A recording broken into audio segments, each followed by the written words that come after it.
talented Mr. Matt Ryan! Hey guys, how's it going? This is like a proper theatre. It is. It is. What kind of shows do they do here? Apparently, they even do medical conferences and stuff here. Yeah. We could do some Shakespeare or... Yeah, let's just get rid of the chairs and what's up. I mean, could do Shakespeare. I mean, it would be... my Shakespeare's probably not as good as trained actors, but hey. So thank you very much for joining us in Manchester. How are you doing today? My pleasure. I'm all right. Yeah, I was feeling a little sick actually when I woke up this morning. I did a Constantine online on Friday night. Wow. And it was in America. There's some people over here as well, but it went quite late. Yes. And I'm moving house at the moment, and so that's been quite stressful. And I woke up this morning, I was like, I don't feel so good, but I'm feeling better now. So that's good. Yeah. But I haven't spent much time in Manchester, so I was looking forward to going off some dinner or something tonight, but I'll see how I feel. There's plenty of great places to be around Manchester. Yeah, it is an incredible, vibrant city. I'm sure many Manchester. Are there any from Manchester in here today? Good. I'm sure that, yeah.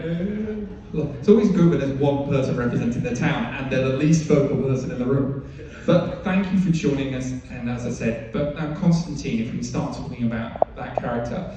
When you first got the role for the series this was, how did you kind of get the role?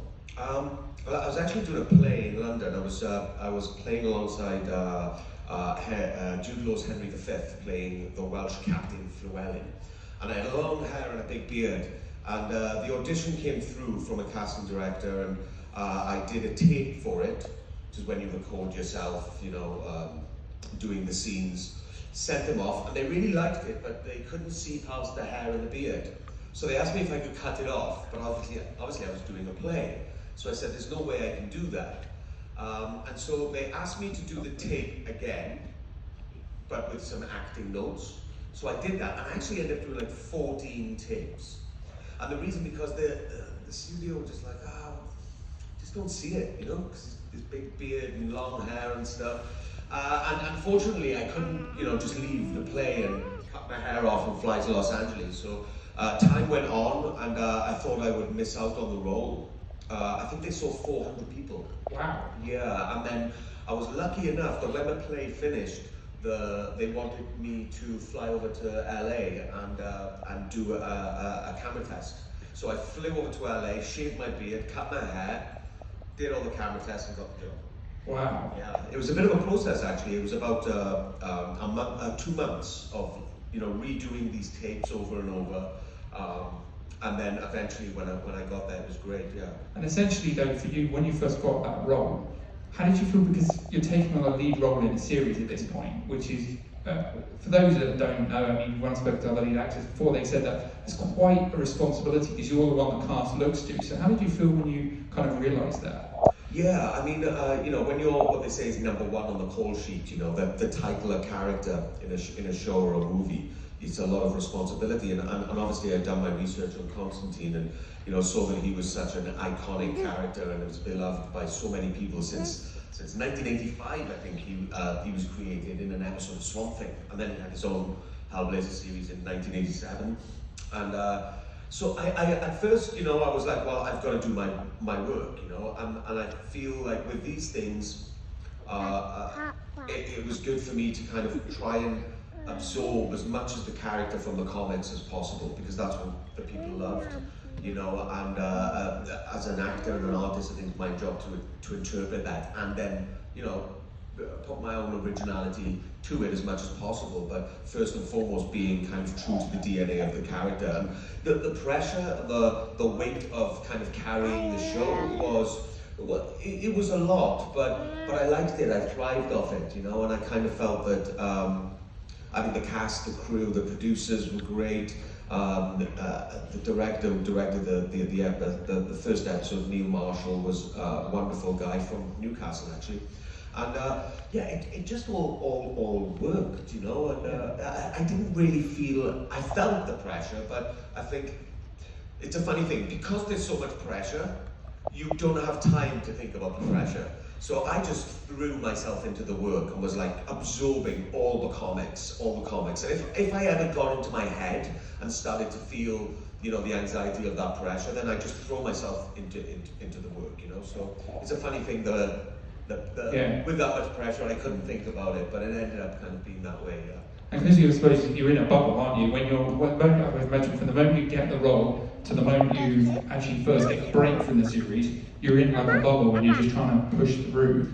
Yeah, it's really funny as well because we shot the show in Atlanta, Georgia, and my friends were calling me. We were shooting the show, and the show was on television. And my friends were calling me saying like, you're on billboards all over LA, you know? Wow. And they were sending these pictures. I was like, I'm not seeing any of this, you know, because I was like in a studio or on location in Atlanta. And then eventually when we had a break, I went to LA and I was like, oh my God, like, you know, that's like the major billboard on Sunset Boulevard. And that was quite strange. And when we did San Diego Comic-Con, that was, you know, Constantine's face was on buses and there was big, huge statues of him everywhere, and they really went to town on the marketing. And that was when I first kind of realized, you know, what I was in for. I was like, okay, this is pretty big and it's pretty special as well. And yeah. And it became kind of like a fan favourite, didn't it, initially? And that's the thing with Constantine. Prior to the show, it had a very good cult following. It was very and the good thing about a cult following is there's always a passionate following for it. When did you become aware of the passion the fans had, and how did that add any pressure to you, or did that make it easier? Well, what's funny is I have a friend of mine. We were making a movie. He actually has a publishing company here in the UK where he republishes old books. Right. And he also has a comic book company called Improper Books. And he's a comic book writer as well. And we were making a movie which he was producing, and I was staying in his house, and his favourite comic book character was Constantine. So I didn't know it, but for the whole time I was making this movie, and I was staying in his room with all of his comic books. Oh, wow. And there's all the Hellblazers, and he was telling me about them. And at this time I didn't really know anything about it apart from the Keanu Reeves movie, you know, which I really enjoyed. And he's telling me about this character, and you know, and it's so funny, like, I was like, dude, you told me about that. And I was like, I'm going up for the role, you know, and I'm doing it. And he sat me down, he went, okay, you need to read this one. And you need to read this one. And don't get up. You know, and so I felt the pressure from him. Oh, wow. Yeah, I was like, okay. And he pointed me in the right direction as to, you know, a few comics to start off on and stuff.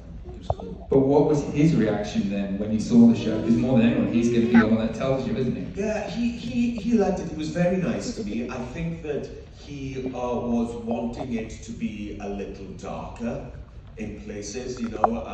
Obviously, you know, our adaptation, he was in America, Chaz was American. I think that he would have liked the kind of the British version of the show then, you know. And then the things that were adapted, he wasn't, but he was happy with my performance, which is all I cared about. I was like, am I alright? He's like, yes, you're great, Constantine. So I was happy with that, you know. And yeah, it's really funny that I was actually, for about 6 months, sleeping in the same room as all those Hellblazers. And he kept on talking about it as well. But this was like 2 years before or something, 2.5 years before. That's fate, isn't it? Yeah, funny, yeah. It's a funny fate story, as it were. So when the series kind of eventually ended, which it then moves on to Legends of Tomorrow, where they brought the character back in. When did you realise you were going to be continuing the role forward after that? Because normally when someone happens, the role just kind of goes to another actor, but it stayed with you. Yeah, it was a really funny thing that my whole journey with the character has been a funny one. I think it was 7 years now that I've been playing the character on and off in various different mediums and various different shows. And, you know, the first season in America, you got 22 episodes, 23 episodes per season on network television. And that's what the show was on. It was on NBC, which was a strange place for that kind of show because they do like medical dramas, cop dramas, sports stuff. They're not really a kind of like supernaturally kind of show. And they put us at 10 o'clock on Friday, which they call the graveyard television shows. Because all of the demographic, all of the people who are going to watch those shows, they're out at 10 o'clock on Friday night.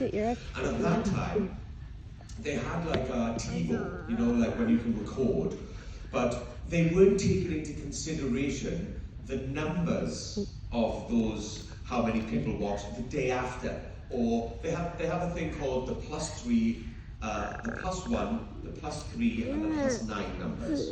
Now that means that how many people don't watch it on the day and the time that it airs, but they watch it afterwards. Now this is all different today because everything is streamed. You can binge watch. But so they were taking into consideration the people who weren't watching it on the Friday night and were watching it over the weekend. And the numbers were like an 85% increase. Like we were getting great numbers, but they weren't taking them into consideration. So we were commissioned for 13 episodes. Now normally what happens is if the numbers are good, halfway through you making those shows, once it's been on the air, they will give you what they call the back nine. So you carry on. With us, they did a very strange thing. They said, we're not going to give you the back nine, but we're not cancelling the show. So we're going to wait till next season to see if we pick the show up to go again. Now, the frustrating thing about this for me was we finished shooting in the December and I couldn't work until the May afterwards because I wasn't released from my contract. So even though we knew it kind of wasn't going to go, and I got offered like a couple of really good jobs in that time, I couldn't do anything, So that was really frustrating, and it was frustrating that we didn't get the back nine because I felt that we were really starting to get somewhere with the tone of the show. I thought that episode 13 was particularly kind of wonderful, funny, and all those great things that Constantine is, But so it was a really interesting thing. So I was like, okay, I'm done with Constantine. And I booked a job, I was doing a play on Broadway, and I'm just about to go and do this play. It's like 2 weeks before I start the rehearsals for this play. And I get a call from my agent saying, they'd love you to play Constantine on an episode of Arrow. And when we launched Constantine in San Diego Comic-Con, obviously it's part of kind of that, with the Arrow and Flash. That was when Flash was launched actually, and Gotham. And Arrow was the only one that was on. And so I got to know Steve a little bit we did like a presentation of the show. So I was like, great, that would be really fun to do. The problem is, they wanted to shoot when I was doing the play. So in all fairness to them, they moved like the episode they wanted me to be in. They moved it, changed all of their schedule, which is crazy to do in television. I flew in, dyed my hair blonde, worked for like 5 days or a week or something, and then flew back out, dyed my hair back to that play. And and it almost didn't happen because of these time constraints, So for me, I was like, oh, that was a really nice thing to do, to play Constantine on Arrow, but that's it. And then I get a call again saying we'd like you to do an animated movie. So I was like, okay, well, that's fun. So I did the animated movie, and then I got a call months and months later to do the episode of Legends, and that was just one episode originally, and I did that. So there's been like all of these stages with this character when I thought it was over. There's that great line in The Godfather 3 that Al Pacino says, as soon as I think I'm out, they pull me back in. And like Constantine has constantly been like that for me. And every time I thought it was over, there was another animated movie. I think I've done like three Constantine-led ones, and then also a bunch of cameos as well, which has been great. And then Legends offered me a contract for a year, so I did the year there, and I thought that was it. Then they offered me another contract for another year, so I said yes. And I did 3 seasons on Legends, and then we were told we couldn't use the character anymore. So I thought it was done, but then they said, why don't you stay and play different characters? So I was like, okay, so I did that, yeah. So it's been this journey of kind of, every time I thought it was out, it always pulled me back in. I felt after the first season that like I had unfinished business with him, I loved the character so much, I read every single comic, and there were so many storylines, and there was so much more depth I thought to bring to the character, and I was really disappointed that I wasn't going to have the chance to do that. And kind of what I love about Constantine and the comics, Legends is a very different show to that. It's its own thing. But the way I always saw it was, in the whole canon of the DC world, Constantine pops up everywhere. And I just felt like, well, Legends is like Constantine popping up on Legends. So it's the same, DNA of the character. you know, it's from the show that we created, but he just so happens to be popping up in this comic book, and then this comic book, and that's the way I kind of approached it, because the style was very different, and I was constantly trying to keep one leg in the rooted world that we were trying to create, whilst the crazy world of Legends of Tomorrow, and as an actor, you know, not having too much fun. Do you know what I mean? Because everyone was having a lot of fun on that show. Oh, a hell of a lot of fun from the looks of it. Yeah, it's one of the best jobs I've done. You know, I think Constantine's the greatest character I've played. But also when I played Dr. Gwyn, in the last season that I did, there was a freedom to that I didn't have with Constantine on that show, because I was always trying to stay true to Constantine, and that was difficult at times as well, because the storylines and various different things, but I think they serviced Constantine very well on that show. But when it came to Dr. Gwyn, it was just like, it was, you know, me as an actor being to have the fun that I want in this character, because I created it, we created it, we produced it together. So there's a couple of mics out here, and I can tell the audience are probably trying a bit to ask some questions. So if you would like to ask a question, please go and stand behind the microphone and literally straight up there. It's very good.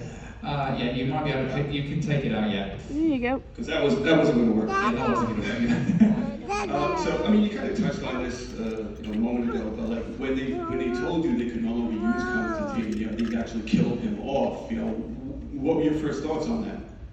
Well, initially, the showrunner, who was an amazing guy, wasn't happy that they told us we couldn't use the character, because at the time they were setting up a whole multiverse. That it's different now what they're doing, but you know, there was like 2 or 3 Batmans, there was 2 Jokers, and they were like, well, why can't we have 2 Constantines? You know? So he wasn't happy about it, and he wanted to fight them about it. But I kind of felt like, you know what, if that's the way they want to go, I've got to let Johnny go. Maybe he'll come back. Who knows? Do you know what I mean? With Johnny, he always pops his head up. Well, did they tell you at the time that they were going to create a new character for you? No. So at the time it was like, okay, my time on Legends is done, you know? And then the showrunner was like, look, we love you on the show, and, you know, you want to do a different character, you know? And I said, okay, how would that work? And so I thought about it for a while, and I thought, it could be a very dangerous thing to do, because this character, which is beloved by the fans, and they like me playing this character, and also the crew as well. You know, there's over 200 crew working on the show, and they like me as Constantine. They could see me, when they saw me as Dr. Gwyn, the first reactions I got was, oh, are we not getting any more Constantine? And you know, me creating a new character in that space was a really interesting thing to do, you know, and it was fun, and it was bold. And, like the other actors, the first time they're all lined up and talking, they're looking going like, what is he doing? Because I did something completely different to John, you know? Yeah, well, Legends is such an ensemble show. It's like, yeah, it's crazy. Yeah. It's great fun as well, and the actors were great in supporting me in changing, you know, roles in front of the same audience. You know, and I felt that it had to be something so completely different to John. Even just in the physicality, John sits like this, do you know what I mean? Legs open, whereas Dr. Gwyn is like this, you know? I wanted to make everything that was out about John like very introverted and locked. Also, we talked about like, what is his power going to be? And I was like, his power is going to be like his vulnerability. Like, and also, a guy that comes in to this group of misfits, and he's never seen this world, so he's discovering it for the first time. You know, John knows everything about everything, doesn't he? Or so he says, anyway. You know? But, you know, this guy coming in and going, oh my God, you know, and being fascinated with this world in front of him. I thought, well, that was a good energy dynamic to bring to the group. You know, we talked about what kind of energy does the group need for the show to kind of move on, and I think that Gwyn fitted in very, very well, and I had such a good laugh with him. Thank you. Hi. Hi. So my question is, DC is known for making really iconic characters, so Superman, Batman, but a lot of people would put Constantine up there, especially on the magic side. What do you think attracts fans to Constantine as a character, and what attracts you to Constantine as the character? Yeah, good question. You know, I think when I was researching him a long time ago, when I first started playing him, I think he was ranked as like the #3 most loved comic book character in the world, with one ratings magazine, you know, and I was like, wow, okay, that's a lot of pressure. But you know what? I think what I like about him, and I think this is, I'm a fan of his. After reading the comics, I was like, oh my god, you know, I love this guy. And what was funny was when the show got cancelled, I hadn't read every single comic yet. And I was so disappointed because I had to stop reading them because I was so disappointed that I would be reading these comics and not being able to go and play the character anymore. So I stopped. But then when I went back to do Arrow and all those, I was like, yes! And I picked up the comics again. Do you still keep up with the comics now, or? No, I haven't read one for a while. Every now and then I'll like have a little dip in, but no, I haven't read it for a while. But I think what it is, you know, he's a real guy. I'll get him in a minute, He's a Logan. working class, you know, the blue collar, as they say in America, working class guy with real problems. And I love the fact that, you know, he wants to run away from his problems too. You know, he can be a bit of a wimp in some situations, you know, and want to get out of there and not want to face it. He's someone that I found in the comics, a lot of the earlier stuff that, and this was what was different with the show. With the show, he was going after the demons. And I felt like in the comics, he's just trying to get on with his life. Oh, another demon in the toilet. I have to, oh God. You know, he's trying to get away from it and be a normal guy, and it follows him everywhere, you know. But I think the fact that he's like a working class blue collar guy and his sense of humor as well. I think that the way we have a sense of humor in this country is, you know, a lot of it comes from some of my favorite comedians like Spike Milligan, you know, the post-war kind of comedians. People kind of use humor to get by, you know, and that really kind of, his wit was really, really transposed into that. And I always found that John wasn't slapstick, you know, it's not, it can get a little bit like that in Legends, but I found like, you know, the most brutal thing happening, someone's having a leg torn off and being ripped to hell, and he just like, there's a wisecrack, you know, and it's deadpan. And I just found that hilarious. Like, I would literally laugh out loud reading the comics. And I think that, you know, you have all these men in tights, you know, Superman, Batman, all running around, and John's like, what are you doing? Well, you know, and he does call them, I think in one of the comics, like the men in tights or something like that, you know. And I just found it really funny in this world of superheroes. It's just like down-to-earth guys smoking a cigarette, going, you know, what are you doing? So I think that the commonality of who he is as a human being is why we all love him. Thank you. Okay, we've got time for just a couple more questions. So we're going to go with this person first, and then we're going to end with you. I'll be quick on my answers. That's fine then. Hello, Matt, how are you? Yeah, greatly. Alan Moore has spoken in the past of at least on 2 or 3 occasions having physically met or came across John Constantine in sort of real life. After your prolonged exposure to the character, so to speak, now, do you feel that there's been any occasions that you may have came across him in real life, or that his presence at any point? I know, and there's another guy as well, I think, who was, Yes, I've got Mummy's phone. said that he had actually bumped into John somewhere. Gives me the hair on the back of my neck goes up, you know. But what's funny, the answer to that is like, no, not like a real John, but I have, I was in London, and this guy, he wasn't like a fan of Constantine or anything. I don't think he even knew about Constantine. But I was in a pub and he was wearing a trench coat and had like this mousy blonde hair, and I was like, oh hey, you know, like, maybe he recognized me. Oh hey, he was like, and I talked to him about it and he had no idea. So it was funny that he had got to that style without knowing that it was like so iconically John Constantine, you know. But no, I've not come across him in real life yet. No. Never know though. 2 things. One, very quickly. My wife's coming here tomorrow. She's watching The Rookie. Would you mind explaining to her that Brandon Roof is actually quite a nice person?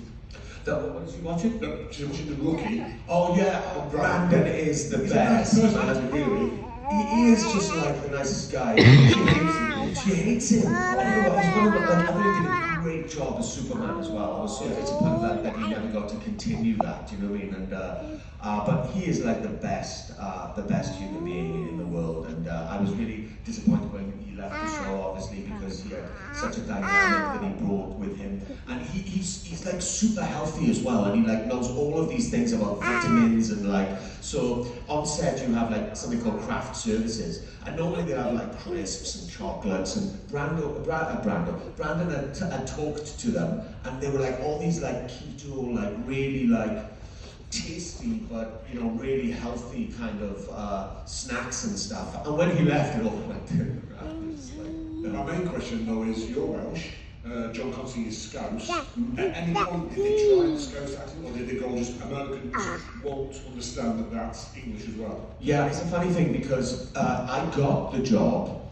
I got the job just in my own accent,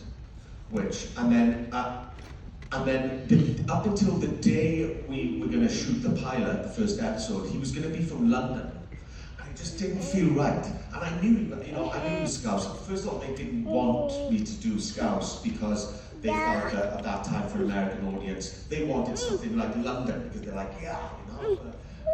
And I can understand that, but for me, I was like, there's something that's not right about John being from London. There's something about being from Liverpool or even Wales or Manchester. There's something about that is more kind of rural and kind of like down to earth. I don't know what it is. It's a feeling maybe. So in the end, I managed to convince them that I wouldn't do Scouse, but I would kind of do like a northern accent. So it's kind of a little bit of Manchester, but then what I could do is I could slip in some rolling R's, like of the Scouse, or some vowel sounds everywhere. Do you know what I mean? For myself, was a little nod to the character, you know? Yeah. Thank you. Well, that is all the time we have today with our guest Matt. So please give him a massive round of applause for Matt Ryan. Thank you. And that will be at his table and doing signing this weekend as well. So please do read the bot by. Have a good one. Cheers, guys. Thank you.